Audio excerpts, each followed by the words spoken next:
El conurbano, más que una parte del Gran Buenos Aires, parece en verdad un mundo aparte, una multiplicada triple frontera, un lugar que cambia y se reinventa en cada esquina, en cada potrero, en cada persona. Centenares o miles de mundos que conviven, a veces en paz, a veces no tanto. Gente de la villa, gente acomodada, torres, countries, residencias, casas de chapa y madera. El conurbano es una reserva potencial con sus ribetes propios y al mismo tiempo un territorio indómito y a medio descubrir. ¿Existe un cine del conurbano con una identidad propia? ¿Qué espacios habitan, transitan y registran los directores y directoras locales? Esto es Cine Conurbano, un ciclo de conversaciones dedicado a reconocer, repensar y revalorizar nuestro cine local desde el punto de vista de sus realizadores.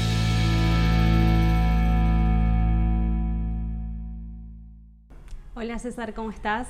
Muy bien, muy bien. Gracias por venir. No, gracias a ustedes por la invitación. Bueno, César, la crisis del 2001 dotó un nuevo tipo de visibilidad a las villas y el audiovisual. En el audiovisual, digamos, aparecieron nuevos personajes asociados a este espacio. Digo, no estaba solamente los tradicionales como el curavillero o el puntero, sino que apareció el pibe chorro, el tranza, el tumbero. Vos, en general, ¿cómo ves las representaciones de las villas y sus habitantes que procuró el cine nacional y la ficción televisiva? Bueno, se sabe que yo soy muy crítico con algunas de las representaciones más emblemáticas que han surgido en el régimen televisivo y en el régimen cinematográfico.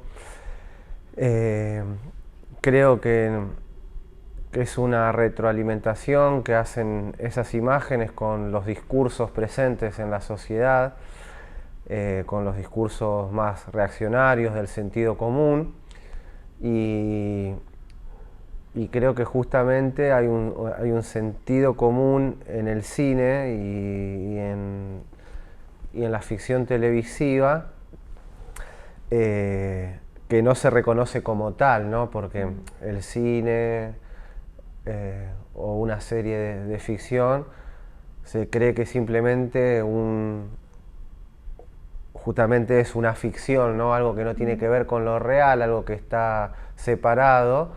Y yo creo que en este caso en puntual, el cine ha servido como un lugar donde ha llegado más lejos que los discursos orales mismos, en cuanto a estigmatización, en cuanto a estereotipos, en cuanto a ridiculización, y que eso tiene efectos en las vidas de las personas, ¿no? Porque no creo que un ciudadano o una ciudadana que ve una película o una serie donde le dicen que todos los villeros son malos, salga a la realidad diciendo no, fue solo una película. Bueno, recién nombraste una palabra que en las otras entrevistas que venimos haciendo en este ciclo surgió en reiteradas oportunidades, que es esta la de estereotipo, ¿no? Esas representaciones cristalizadas que con respecto al conurbano suelen estar asociadas a escenas de violencia, de amenaza, de peligros. Y la pregunta que te quiero hacer es, ¿cómo dialogar con esos estereotipos teniendo en cuenta que vivimos en una sociedad del espectáculo, ¿no? Todo tiende a espectacularizarse y esos estereotipos se diseminan y proliferan día a día. Bueno, primero es interesante marcar qué es un estereotipo y en este caso puntual, que de lo que estamos hablando es sobre los pibes y las pibas de los barrios. Creo que hay que saber que ese estereotipo parte de una premisa real, ¿no? O sea, no es que se miente, sino que se lleva una verdad hacia otro lugar, ¿no? Es decir, la verdad en cuanto a la vestimenta de los pibes o en cuanto a la gestualidad de los pibes y las pibas, se la lleva a un terreno que le sea funcional a los discursos más reaccionarios, pero yo creo que hay una cosa que digo en mi libro, en El fetichismo de la marginalidad, citando a Gilles Deleuze, un filósofo francés, que a los clichés se los puede derrotar con los mismos clichés, ¿no? Entonces no creo que se trate de mostrar otra cosa, decir, mostrar de golpe que los pibes de los barrios usan traje y corbata. Claro. No sería absurdo, claro. ¿No? Sería primero algo inverosímil, y creo que justamente es tratar de hacer entender a la gente que esos mismos pibes son estereotipados en ciertas cuestiones personales de ellos, de su individualidad, que a mi manera de ver son muy interesantes, están repletas de vitalidad, de potencia, y que lo interesante sería dejar que esa forma de ser penetre la imagen, ¿no? Me quedé pensando en esto que decías de un territorio y después que aparece lo otro, y también en esta diferencia que hay entre lo que es lo porteño y lo que vendrían a ser las autopistas. En este caso estamos acá en Avellaneda, nosotros tenemos la zona divisoria que sería el riachuelo, ¿no? Y cómo a partir de eso se genera como esta idea en el imaginario social de que el conurbano está asociado a escenas de violencia, lo peligroso, como un espacio amenazante. Sin embargo, creo que en los últimos años apareció una nueva camada de directores y directoras del conurbano que están apostando por fomentar un cine local, ¿no? Son directores del Gran Buenos Aires que filman en el Gran Buenos Aires, y bueno, vos sos uno de los exponentes. Y la pregunta es, ¿crees que se puede pensar en la categoría cine del conurbano? Yo creo que es un término muy problemático, la cuestión del conurbano. Sí, a mí lo único que se me viene a la cabeza es en términos estrictamente geográficos. No creo que haya un elemento ni político ni estético con el que se pueda englobar a todo el conurbano. Yo soy del conurbano, pero dentro del conurbano hay como subgéneros, ¿no? O sea, yo estoy en el conurbano pero vivo en una villa. Y tengo a 10 cuadras Ramos Mejía, que para el de Capital Ramos Mejía, al ser en el conurbano, le debe parecer el lejano oeste, una galaxia desconocida. Pero para nosotros que vivimos en la Villa Carlos Gardel, Ramos Mejía es de Miami. Claro. ¿Me entendés? Y si vamos a los si es por lo geográfico, conurbano es San Isidro también. Clase media alta o alta. Es Olivos, es Martínez, y dentro mismo de Avellaneda tenemos zonas residenciales y tenemos zonas de muy bajos recursos. Así cualquier municipio. Me parece que hay una romantización del término de conurbano que sale de aquellas personas que no quieren reconocerse su origen de clase. Para mí es más importante la cuestión de clase siempre, porque lo geográfico es como una pequeña máscara que se ponen en cuanto a una democratización de los puntos de vista, del acceso a la realización audiovisual, cinematográfica. Parece sí que puede ser un concepto que sirva para que, como decía anterior, no todo gire en torno a la ciudad de Buenos Aires, y porque obviamente es un espacio geográfico, el conurbano, mucho más contradictorio, complejo, y creo que esa es su riqueza.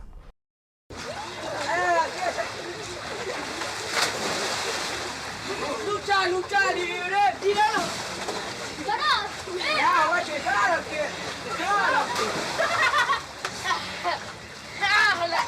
¡Fuera que cobra a mí! ¡Ahora!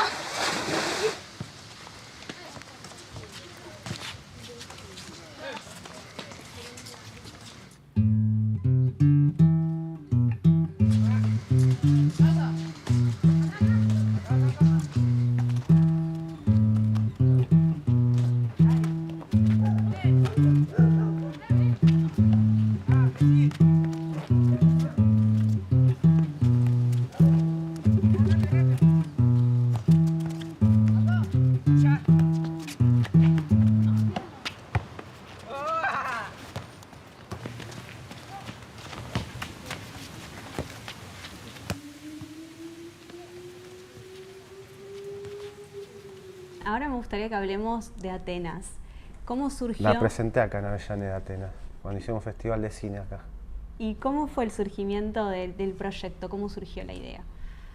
Atenas, bueno, es una película que yo filmé a finales del 2014 y que pude estrenar recién en el 2019, por un montón de problemas burocráticos, sobre todo con el Inca. Nació primero por una necesidad de mantener ciertos temas de mis anteriores 2 películas transcurridas en la villa, que eran Diagnóstico de Esperanza y ¿Qué puede un cuerpo? Quería mostrar con mucha vergüenza, con mucho cuidado, el hecho de lo que es ser una mujer villera y con la particularidad de salir de la cárcel, que un poco lo había hecho, pero en su versión masculina, donde obviamente todas las adversidades se multiplican, ¿no? Las adversidades comunes para cualquier persona que vive en un barrio, que si sos hombre vivís, pero si sos mujer obviamente se multiplica exponencialmente, y para también yo mismo conocer un poco lo que vive una mujer villera, porque la protagonista Débora es de una villa del sur de Capital, actúa mi mamá estuvo en la cárcel. Entonces fue una película que me servía a mí como búsqueda cinematográfica, artística, y que a la vez me enseñó un montón, porque en el guión, bueno, yo escribía desde mi lugar, lo que más o menos imaginaba, creía, y venía mi mamá o Débora y me decían, no, eso no, una mujer, eso no, y yo decía, ok. Me sirvió como un gran aprendizaje. Después se tocan algunas cuestiones que después empezaron a estar mucho más presentes en la sociedad, y que celebro que Atenas haya ido como al calor de los tiempos, ¿no? de la presencia tan contundente, ¿no? del feminismo, de un montón de luchas del feminismo. Es una película que he debatido mucho con compañeras, la verdad que sí, es una muy linda experiencia haberla hecho y lo que vino después. Y también en la película hay otros guiños, sobre todo a lo que vendría a ser el montaje intelectual de Einstein, a la obra de los directores y las directoras de la Nouvelle Vague, a partir de esas escenas de los personajes dialogando y que aparecen los primeros rostros, los primeros planos de los rostros ralentizados y en silencio, ¿no? Y se genera como un efecto de distanciamiento. ¿A qué se debe esa elección del primer plano ralentizado y en silencio? Bueno, es un método no, es algo que he usado siempre, casi en todas mis películas. En Atenas llegué un poco más al extremo porque la verdadera política de las películas son las películas, no o la vida del director o la vida de los personajes, cómo es la vida de los actores que hacen determinados personajes. Entonces hay que hablar desde las... O sea, si hay ganas de dar un mensaje o lo que fuese, hay que hacerlo desde las películas. Si no, hay que dedicarse a hablar, ¿no? A ser profesionales de la política. Y en ese sentido a lo que voy es que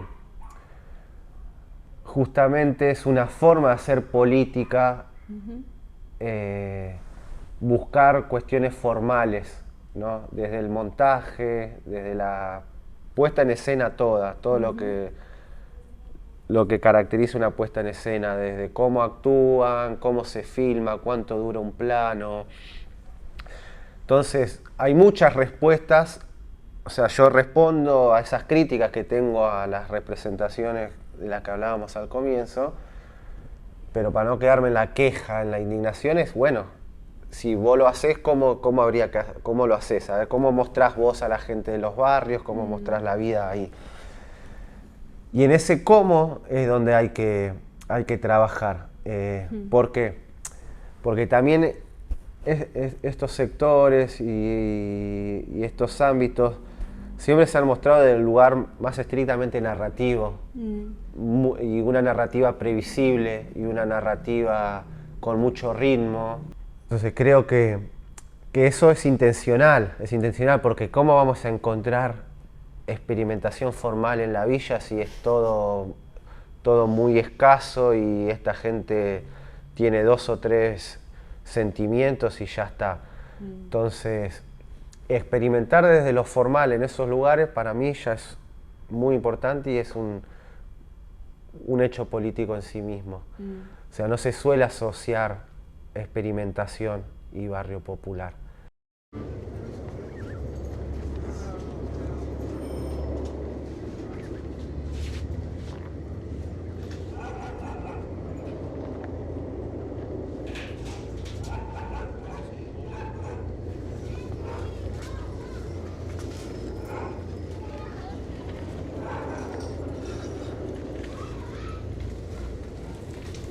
Che, ¿te enteraste que mataron a Leandro? No, sí, guacho, anda ahí. A Leandro, el de ahí, al de acá.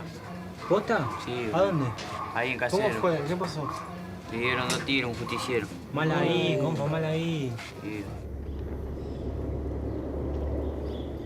Mal ahí, ¿no? Sí. Pobre bebé. Ya era re joven, guachito. ¿Cuánto tenía? 16 años. ¿Qué? 16. Sí, vamos a la escuela juntos, Sí, el chanta. Ciro. Qué Va a la guachito.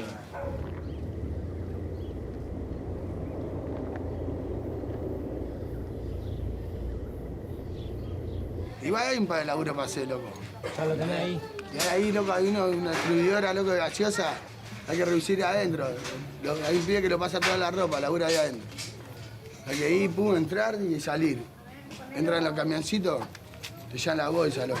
Pero trae toda la gorra. Pero no, la gorra está afuera, loco. Hay 2 mulos nada más. Hay que apretar los 2 mulos, una a cada punta, y después, pum, se le da al otro. Ya estamos adentro. Hay que Hay pensar que ir a ver, loco, hay que ir a verlo. Al que le cabe, pum, vamos y le damos. Andás a ver, cuestión de suerte. Sí, hay que Siempre ver. se puede llegar a dar en la vida. ¿Cómo ves esta relación con respecto, digo, a la villa, ¿no? Entre la mitología griega y la villa, digo, que aparece en la película? Sí, sí, porque la mitología griega son inspiraciones universales, ¿viste? Que podés, o sea, que no tienen tiempo, que no tienen espacio, que pueden sumergirse en cualquier lugar, en cualquier momento y va a servir y va a poder tener va a poder tener un peso con lo que esté pasando alrededor de donde se quiera introducir esa cuestión de la tragedia o de la mitología griega. Nosotros, porque bueno, ser occidente es el origen de nuestra cultura, pero bueno, si hubiese sido la cultura o hindú o egipcia, también podríamos traerla y buscar la forma de adaptarla y sí, orientarla hacia el presente. Creo que un poco también lo que decía anteriormente, o sea, no se espera la mitología griega en un barrio popular o en una villa, ¿no? Claro. No se espera, o sea, tendrán leyendas de ahí, de ustedes, ¿no? Ustedes los negros, a ver, que unas leyendas breves y cortas, no, mitología griega. Eso es lo que pensaba cuando hice la película. Hoy no sé si sigo pensando lo mismo, ni sé si lo volvería a hacer. Pero me parece que tiene un grado de potencia eso, ¿viste?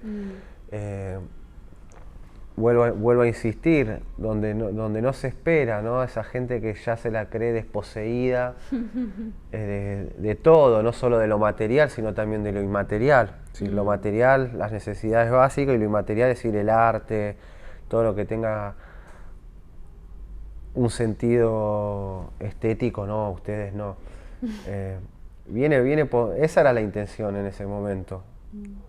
Y así tampoco se espera, digo, que aparezca el movimiento Rastafari. Digo, vos le das un lugar muy especial al movimiento, pero también a los seguidores. Digo, en Atenas también aparecen inmigrantes que viven en la villa y tiene un lugar también especial junto a estos movimientos, la comida.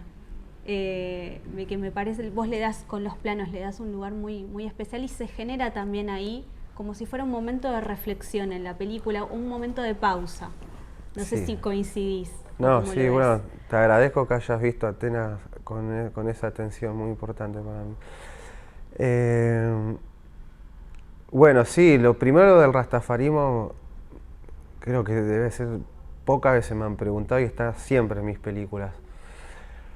A mí me llama mucho la atención de esa cultura, más sacándole la cuestión religiosa, de que surge en un país muy pobre como es Jamaica y le ha servido a esa gente no solo como un consuelo, ¿viste? Como una evasión, sino como algo que le sirvió para afirmarse subjetivamente, ¿no? Es decir, estamos acá pasando una realidad muy adversa, muy hostil, pero vamos a hacer arte igual, ¿no? Entonces tenés la cultura jamaiquina y rastafari, que cantan, que tocan instrumentos, que uno de cada 3 es músico, y en las villas de Jamaica todo el tiempo, que acá también, pero acá se escucha música. Claro, ahí distinto. son músicos, escuchan y hacen música. Y también tienen una cosmovisión espiritual, tienen una cosmovisión política que se mezcla con lo espiritual, ¿no? O sea, se le puede criticar la cuestión monoteísta, pero son completamente anticapitalistas, ¿no? Entonces, desde ese lugar me llamó la atención porque digo, qué bueno estaría también que esto pase en los barrios populares, no solo escuchar música, que hagan música. Bueno, ahora con este boom del rap, del trap, creo que se está haciendo mucho rap en los barrios populares, y es para celebrar, para fortalecer. Y después la comida, sí, porque es algo que, un poco como decías con lo de la mitología, es traer hechos que son universales en la historia del cine y que son universales de la humanidad, ¿no? La comida como un lugar de reunión, de reflexión, como bien dijiste, pero que lamentablemente siempre en el cine se lo ve todo muy perfecto a ese momento, ¿no? Al momento de la comida. Y acá era coman de verdad, o sea, primero tengan mucha hambre, no les voy a dar de comer. Así cuando llega la escena comen. Comen todo. Comen con ganas. Banquete griego, claro. Y mientras digan el texto y díganlo con la boca llena. Así la gente de bien se asusta y diga, miren cómo comen estos. Comen con la mano. Y le queda la sí. salsa en la comisura. No mastican, tragan directamente. Pero sí, fue como eso, por mostrar un momento de intimidad acompañado de reflexión y de vitalidad, sobre todo. No te pongas la gorra, mi barrio represento, que manda Babilón y pongo respeto. En mi barrio todos tenemos talento, no importa la envidia, lo aprendí y lo quemo. Si no te gusta, yo me crié así, no me caben los ruchis, yo soy el pibito que se crió re mal, que te droga y mucho fierro, vos no aguantás. Cuando se escuche el boom y después se escuche el pa, mejor que corra o te la van a dar. Yo soy de la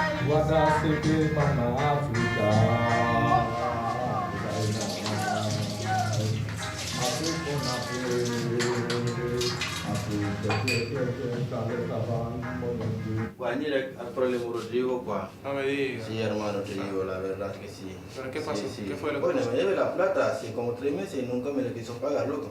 ¿Qué, me estás tomando el pelo o qué? Ah, sí, esta plata que le había prestado. Sí, Ah, mira que ¿no te la mañana sí o sí tengo que pagar alquiler, no sé dónde saco la plata y bueno, él me había dicho que ayer o él me la va a traer. Y ahora le estoy llamando, no me contesta, loco. ¿Qué hago? Esto en cualquier momento, bueno, se va por ir todo. Pero no pasa nada, amigo. No, O sea, sí, la la plata verdad. va y viene. Va y viene, pero Esta bueno. va y viene. Y vos sabés cómo es el chavo, ¿me entendés? Ya lo sé, loco. Ahora lo que Pero- tenés que hacer, o sea, dejarlo, yo voy a tratar de pasarte unas monedas, te pagás el alquiler y yo me encargo de él. Y en tu cine yo noto que hay dos aspectos muy marcados y me parece que es lo que hace que cualquiera que mire una película tuya diga, esta es una película de César González y no piense en A otro, ver. en otro director o directora. Y me atrevería a decir que son estos dos, ¿no? Digo, hay como un aspecto más o intelectual o académico con estos guiños cinematográficos, ¿no? O estas referencias también a los grandes pensadores universales. Y por otro lado está el aspecto más como barrial, ¿no? Digo, vos siendo vecino del barrio, vos lo ves así y cómo conviven esos dos mundos en vos al momento de hacer una película. Creo que conviven bien porque todavía no enloquecí ni nada de eso. Sí, busco el equilibrio, no son mis películas, lo he buscado en mis libros también de poesía y en el último, El fetichismo y la marginalidad. Porque no puedo negarme a mí mismo que lo que a mí me interesa estudiar, lo que a mí me interesa la formación, la investigación. Y por el otro lado, sin dejar, no sé si de ser un pibe de un barrio, la palabra ser, el concepto ser es conflictivo, sino de estar en el barrio. Estar obviamente porque vivo hasta el día de hoy, pues si no viviera, querría seguir estando, ¿no? Porque el estar es la experimentación, estando en el barrio, ves lo que significa justamente. Ser de un barrio al estar, porque al estar es que te puede venir la policía porque sí, te pueden llevar en cana porque sí, porque solamente estás ahí parado deambulando, porque estando ahí es la imagen que tiene la sociedad para crear sus prejuicios. Y como dije anteriormente, porque no me interesa también hacer un esencialismo de la cuestión villera. Parece que siempre es peligroso, es una cuestión dogmática, casi extremista, ¿no? Y creo que es muy peligroso hacer un esencialismo. O sea, obviamente que ya está, es lo que ya existe y obviamente ya hay una historia. Pero son muchos dilemas que se abren, porque yo digo, a ver, sí, la vida en la villa tiene sus cuestiones folclóricas que son muy bellas, hay una belleza que sobrevive en lo arcaico, como decía Pasolini, pero a la vez es un horror. O sea, todavía que haya personas que no tienen acceso a lo básico de la modernidad, ¿no? Porque si estuviéramos todos en la Edad Media, bueno, era más parejo. Pero que hoy en día haya... en Avellaneda, bueno, es un punto aparte, o Morón también, porque se han urbanizado todas las villas. Pero todavía hay muchas que no, y hay millones de personas que viven en villas y en asentamientos en nuestro país. Entonces, yo creo que hay que urbanizar. Y es muy probable que cuando se urbanice se pierda todo el folclore, ¿no? Y es un dilema, porque, por ejemplo, la gente de mi barrio, la urbanización los hizo creer que eran, no sé, pequeños burgueses en Manhattan, ¿viste? Y ahí vos decís, pero estaba bueno lo otro, y a la vez no. Ya estaba bueno que uno se relacionaba con sus vecinos, y vivíamos todos en la misma ausencia y la misma necesidad, y ahora el vecino se hizo un paredón, una reja, ¿no? En los barrios urbanizados. Pero creo que prefiero eso. Y por último, para cerrar, ¿qué es la villa para vos? Como barrio popular, lo digo. Mi principal escuela de vida, mi principal mi principal motor para todo lo que soy. O sea, para todo lo que pienso, para todo lo que voy haciendo en cine o en donde sea. Sí, es como un bello yugo. Eso. Muchas gracias por haber venido. Realmente para todos nosotros es un honor contar con tu presencia en este ciclo. No, gracias a ustedes. Muy interesante la nota. Y muchos éxitos con el proyecto de Cine Conurbano. Gracias.